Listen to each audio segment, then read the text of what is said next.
នារីនឹមនួនអូនល្អណាស់ណាស្មួនពួននឹងបងដល់ណាអូនស្រណាងស្រស់លឹងបុប្ផាទាំងរឹកពីភូមិងារសំមិនខ្ចោះសំណាងបងបានជួបនឹងឆោមកែវស្រស់ឃើញភ្លាមចិត្តរៀមស្មោះបានស្គាល់ទាំងឈ្មោះពីរួមជាប់ចិត្តគេងគិតរាល់ថ្ងៃ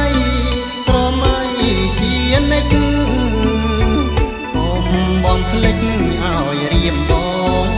កំព្រីអូនារីមាសនា